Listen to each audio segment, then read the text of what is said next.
दुग्ध व्यवसायीहरूले बोलाएको ठाउँमा सितिमिति नजान पाए हुन्थ्यो भन्ने सोच बनाउने मान्छे। नेपाल सरकारको प्रतिनिधि म मन्त्री भएर हामीले किसानलाई पैसा तिर्न सकेका छैनौँ। उधारो दुध वर्षौँदेखि खाइराखेका छौँ, त्यो कहिले तिर्ने? समस्या धेरैतिर छ, तरै पनि खुसी मानेर हँसमुख बनाएर सबैका बिचमा उभिनु पर्ने रहेछ। मैले तपाईँहरूलाई भन्नै पर्छ, हामीले जुनसुकै पेसा व्यवसाय गरौँ, कमजोरी नगरौँ। तल्लो तहमा रहेका किसानहरूलाई हामीले कहीँ कतैबाट पनि धोका नदेऊ। एउटा भैँसी पाल्नका लागि, एउटा गाई पाल्नका लागि असाध्यै कठिन हुन्छ। गाईलाई भैँसीलाई हामीले कुँडो भकारोदेखि लिएर यावचिज गर्नुपर्छ। मैले पनि त्यो गरे मान्छे हो, मैले पनि भकारो पनि सोरेको छु, दुध पनि धोएको छु।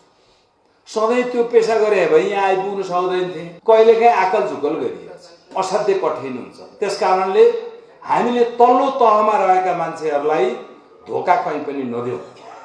त्यसको व्यवस्थापन कुन ढङ्गबाट गर्न सकिन्छ, पेसा व्यवसाय गर्ने मान्छेहरूले यसतर्फ सोच बनाऊ। मलाई लाग्यो त्यो म मन्त्री भइसकेपछि मैले के नै गर्छु, मलाई उत्पाद रहर पनि थियो, नयाँ परिवर्तन गर्छु। यदि मुलुकमा हामीसँग आर्थिक सीमितता, आर्थिक सङ्कुचन थिएन भने धेरै चिज हामीले भोग्नु पर्ने थियो। भर्खर आएर बसेका थिएँ, मलाई ढकाल सरले के भन्नु भने मलको त हाहाकार छ नि, के हो चाल भएर भन्नु। मैले भने मलको हाहाकार छ, हुन्छ, जो मन्त्री भए नि हुन्छ। गत वर्ष हामीलाई 27 अरब 95 करोड बजेट विनियोजन गरिएको थियो। जम्मा 4.5 लाख टन भन्दा मल आउँदैन। बजारमा हाम्रो मागको आपूर्ति 11 लाखदेखि 13 लाख टनको छ। तपाईको 1/4 मलले हामीले कसरी किसानलाई समयमा पुर्याउन सक्छौँ? सम्भावना नै छैन। तर राज्यप्रति दायित्व भइसकेपछि चिन्ता नगर्नु, छ आउँछ भन्नै पर्ने। मैले तपाईँहरूका बिचमा यथार्थ कुरा राखेको। हामीले थुप्रै ठाउँमा त्यस्ता समस्याहरू छन्, बिमाका समस्याहरू छन्।